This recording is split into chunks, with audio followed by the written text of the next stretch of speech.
कुणाल जी। कुणाल जी, राधे राधे महाराज जी, आपके चरणों में कोटि कोटि प्रणाम। महाराज जी, कल सुबह आपके आश्रम में सुबह कीर्तन सुनने से आंखों में आंसू आ गए। क्या इसे ही प्रभु का अनुभव कहते हैं? यदि ऐसा है तो कृपया मेरा मार्गदर्शन कीजिए कि किस प्रकार एक से बार के आंसू से थोड़ी अनुभव हो जाता है। वो तो आर्त भाव जब तक अंदर नहीं आएगा प्रियता। आंसू किससे आते? कभी कभी अंदर चिंतन और कुछ होता है, सात्विक भाव का वातावरण होता है तो आंसू आ जाते हैं। उसे प्रेम नहीं कहते। आंसू आ जाना कोई प्रेमी का ही लक्षण नहीं है, बहुत कारणों से आंसू आता है। एक बार राधा वल्लभ जी में खड़े थे और एक राधा वल्लभ जी के आगे व्यक्ति खड़े थे और राधा वल्लभ जी को देख के रो रहे थे।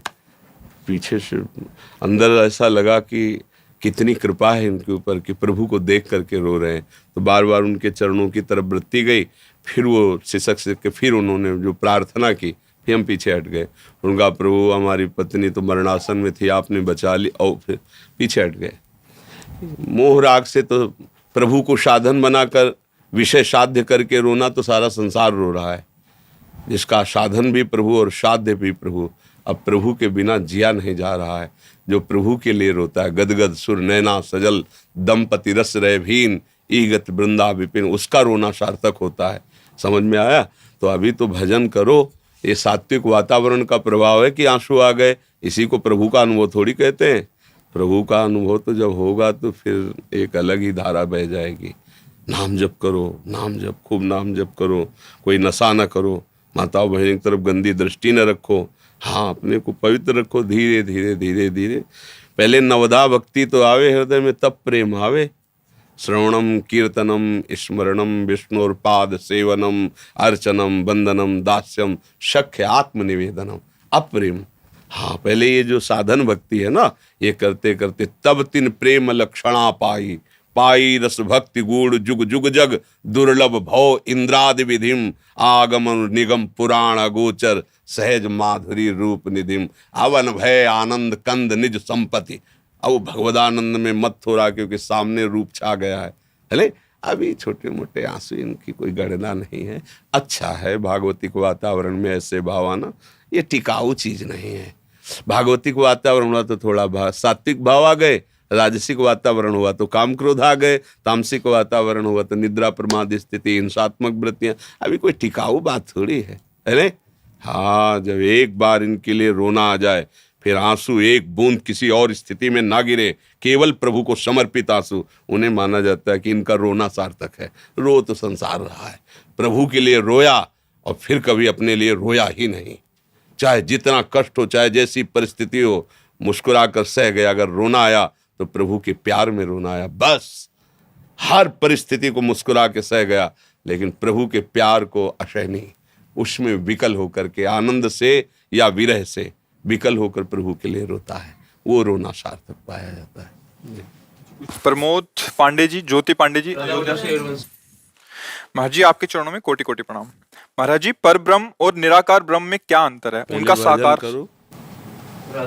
हाँ, राष्ट्रपति का क्या अधिकार? पहले को होमगार्ड का परिचय प्राप्त करो, होमगार्ड बनो पहले, फिर राष्ट्रपति का परिचय प्राप्त। पहले नाम जप करो। अधिकार के अनुसार प्रश्न किया जाता है और अधिकार के अनुसार उत्तर प्राप्त है। तुम्हारा कल्याण कैसे हो, पहले ये जानो, तो अपने आप सब पता चल जाएगा। सोई जाने जे देव जनाई, जानत तुम्हें तुम्हें हो जाए। प्रभु का भजन करो, जना देंगे कि मैं ही ब्रह्म हूँ, मैं ही परमात्मा हूँ, मैं ही भगवान हूँ, मैं ही जीव हूँ, मैं ही ईश्वर हूँ, मैं ही सत हूँ, मैं ही असत हूँ, मैं वही परमात्मा तत्व है, दूसरा कोई है नहीं। पहले भजन करो यार, पहले संयम से चलो, पहले मन इंद्री को काबू में करने को सीखो, पहले गंदी बातों का त्याग करना सीखो। आजकल क्या है कि पढ़े लिख करके बस प्रश्न हाई क्वालिटी का करना, और आचरण में पवित्रता नहीं, आचरण में पवित्रता नहीं, दिव्य भावों में दिव्यता नहीं, तो परमात्मा स्वरूप का ऐसे अनुभव हो जाएगा। अरे थोड़ी रज लेके माथे पे लगाओ वृंदावन की, ऐसे सूखा माथा लिए फिर प्रश्न कर रहे हो ब्रह्म हो, पर ब्रह्म परमात्मा। तो पहले दासता लाओ, प्रभु के चरणों का आश्रय लेकर ही प्रभु को जाना जा सकता है। बुद्धिगत प्रभु कोई प्रकृति की वस्तु थोड़ी है कि जैसे हम संसारिक वस्तुओं की व्याख्या कर सके, ऐसे परमात्मा को अपनी बुद्धि, वो अतर्क है मन बुद्धि से। हाँ, जब हम दैन्यता से भजन करते तो हमारी बुद्धि में प्रकाशित हो जाते हैं। दूसरों न कोई, इतनी बात समझ लो, दूसरों न कोई, एक ही परम तत्व है।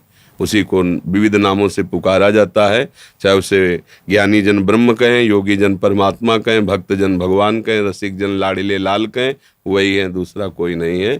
खूब भजन करो, अच्छे आचरण बनाओ, पहले आपके आचरण जगत मंगल करने वाले बने, आपका चरित्र पावन हो, आपकी इंद्रियां, आपका मन कुमार्गामी वृत्तियों से हटे, तब आगे की बात बनती। आनंद तब आता है जब हम एक नींव रखें अपनी आस्तिकता की, ऐसी नींव जिसमें पवित्रता, सत्यता, धर्म और आचरण विराजमान। समझ में आ रहा भैया? हाँ, खूब नाम जप करो, अच्छे आचरण करो, गंदी भोजन, गंदा दर्शन, गंदी वृत्तियों का त्याग करो, आगे का मार्ग खुद समझ में आ जाएगा। प्रीति वर्मा जी दिल्ली से। महाराज जी, आपके चरणों में कोटि कोटि प्रणाम। महाराज जी, मैं सीताराम जी की उपासिका हूँ। महाराज जी, मेरा प्रश्न यह है कि जितनी महिमा संसार में राधा रानी जी की है, उतनी माँ सिया की नहीं है, और जितनी महिमा राम नाम की है, उतनी कृष्ण नाम की नहीं है। महाराज जी, इसको ये आपके दिमाग की बात है। आप पूरे संसार में मिली है क्या किसी से? तो आपके दिमाग का विषय है। कितने कृष्ण प्रेमी हैं, कितने कृष्ण नाम जापक हैं, आपको कहाँ पता है? और कितने सिया राम जी के आसक्त चित्त वाले, आपको, आप केवल अपने दिमाग से अनुमान लगा रहे हैं। आप अभी भक्तों की मंडलियों में कहाँ प्रवेश पाए हैं? आप कहाँ जानते हैं? किन भक्तों की मंडली में गए? किस धाम में यात्रा की? कौन से आप तीर्थों में गए? कितने महाभागवत प्राणों को समर्पित किए हुए कृष्ण नाम में जीवन ने उछार किए हैं, राधा नाम में? वही सिया जी है, वही राम जी है। न सिया राम में भेद है, न राधे श्याम में भेद है। जहाँ जिसको प्रीति हो गई, बात है। ऐसा नहीं कहते। आप फाइनल नहीं बोल सकती कि जितना राम नाम में प्रेमी उतना कृष्ण नाम में प्रेमी नहीं। तुलसीदास जी तरस गए, वृंदावन आए तो तरस गए। यहाँ कोई राम ही नाम नहीं, यहाँ तो राधा राधा राधा। तो उन्होंने कहा गजब है, ये कैसी लग रही। जिस दरबार में जहाँ मुरली मनोहर किशोरी जी के साथ खड़े साष्टांग प्रणाम करने के लिए तरस गए कि कौन सा देश भैया, या तो कोई ले जाता हमारे सिया राम को, या जिसे देखो राधे श्याम, राधा राधा राधा। तो आप अयोध्या पहुंच जाओ, वहाँ सिया राम ही सिया राम, सिया राम ही सिया राम। भाई प्रभु एक ही है। ऐसा तारतम्य करने से अपराध भी लगता है, और ऐसा तारतम्य है भी नहीं। हमारे प्रभु के विविध नाम हैं, विविध रूप हैं। जिसको जहाँ गुरु कृपा से आसक्ति हो जाए, खूब उन्हीं को दुलरा, वही है, दूसरा कोई नहीं है। ना कृष्ण दूसरे, ना राम दूसरे, ना सिया जी दूसरी, ना किशोरी जी दूसरी।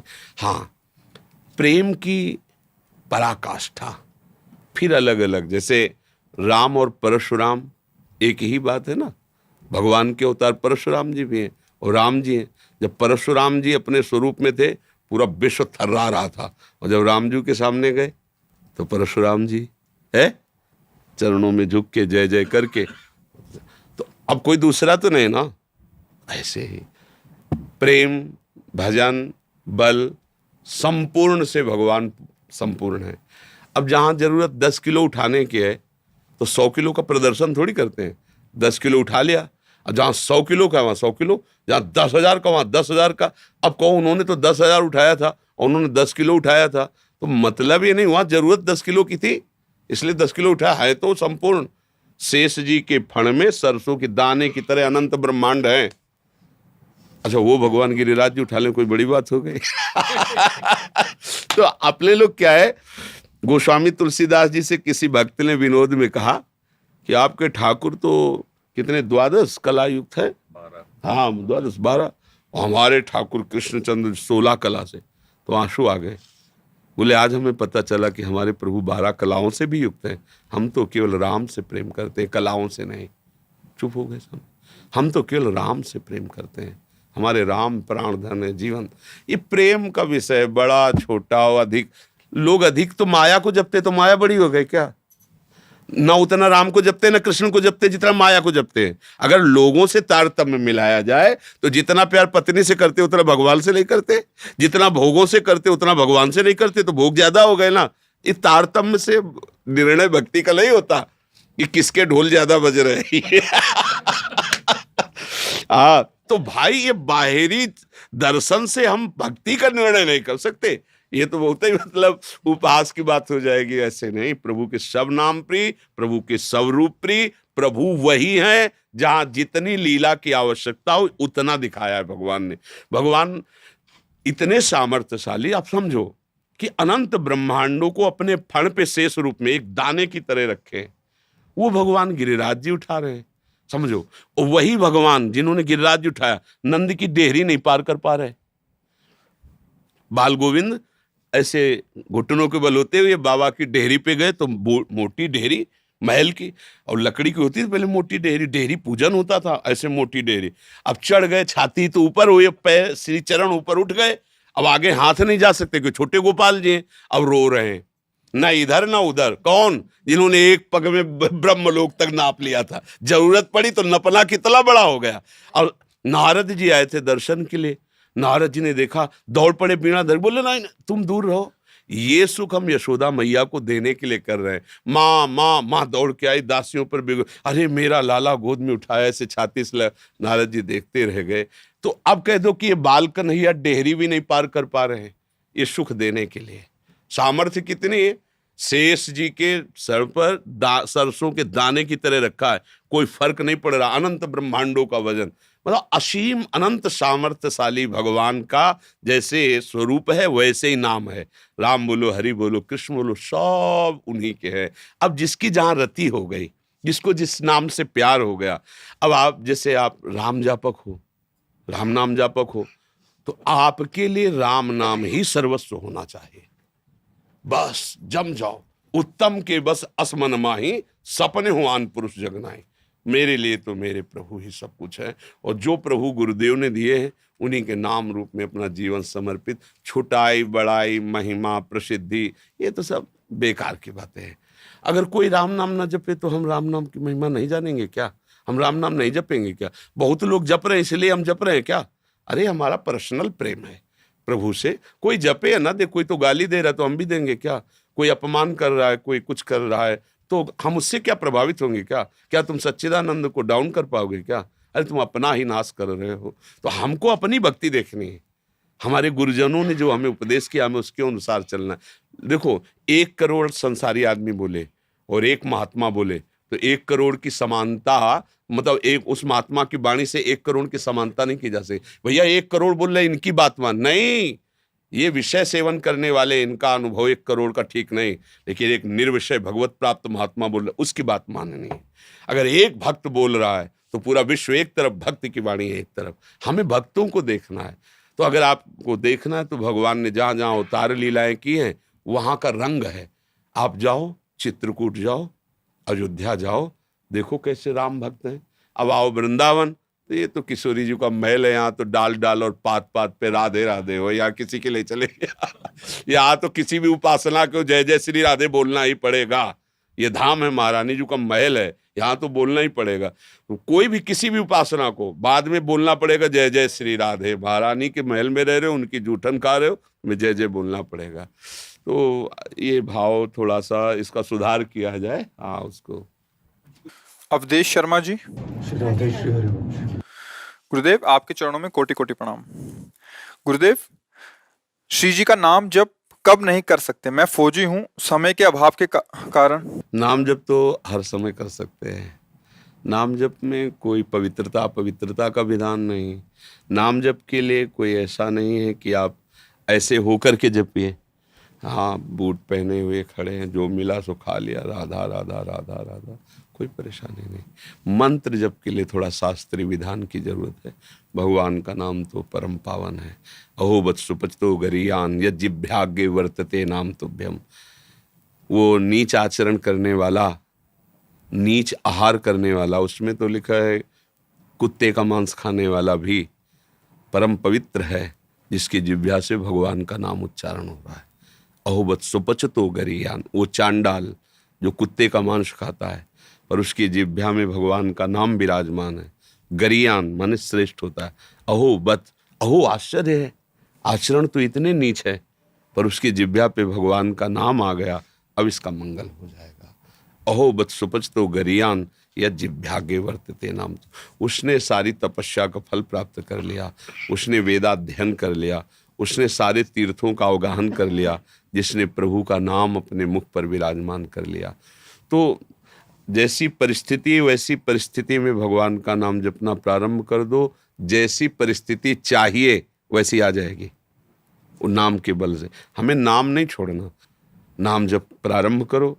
ये दिव्यता जब अंदर जाएगी तो सब सुधार हो जाएगा। धीरे धीरे धीरे सब पवित्रता आ जाएगी। मंत्र के लिए शास्त्रीय विधान है, मंत्र तो जब रिटायर हो जाए तो फिर ले लेके अपने आप, ये एक दिनचर्या है, पर वो जब तक सेवा में रहे तब तक फिर नाम जप करता रहे और भगवान के आश्रित रहे। कब प्राण छूट जाए, कैसे छूट जाए, कुछ पता नहीं। अगर हम इंतजार करें कि रिटायर होंगे तब हम पवित्रता से भजन करेंगे तो वो समय मिले कि ना मिले, है नहीं। वैसे सबकी मृत्यु कब है किसी को पता नहीं है। फिर ये डिपार्टमेंट तो ऐसा है, कब कहाँ भेज दिया जाए, कब क्या लीला हो जाए। इसलिए नाम जप तो करो ही, जैसी भी परिस्थिति हो नाम जप करो, मंगल ही होगा, अमंगल तो हो ही नहीं सकता है। महाराज जी मैं पहले हनुमान जी का भक्त था, बट अभी मैं राधा रानी की भक्ति करता हूँ। महाराज जी मैं हनुमान जी को भी भूल नहीं सकता। महाराज जी जिनकी कृपा से मुझे सब मिला है, महाराज जी मेरा मार्गदर्शन करें। मैं तो कौन रोकता कौन है। खूब भाव कर कर के लगे रहिए, वो महाभागवत हैं, जब कृपा करेंगे तो एक जगह भाव रोक देंगे। वही है ना भाई, जैसे अंगुली पकड़ के हम चल रहे हैं, माँ चला रही, वो मंदिर ले जा रही, सब जगह ले जा रही, पर माँ है ना वही तो ले जा रही है। और वो जहाँ उचित समझेगी बैठा देगी, बैठ जा तू, अब यहाँ निर्भय स्थान है, अब तेरा ये पक्का स्थान, तू बैठ, मैं जा रही हूँ किसी सेवा कार्य से, यहीं मिलना। तो ऐसे ही जो भी जिनकी हम आराधना करते हैं वो जब हमको अपने प्रिय स्थान पर पहुंचा देते हैं, कहते हैं हमारी सेवा हो गई, अब तू यहीं बैठ, यहीं निष्ठा जमा, अनन्य भाव से इन्हीं का भजन, वही आपको संकेत कर देंगे। छोड़ने का तो सवाल ही नहीं होता है।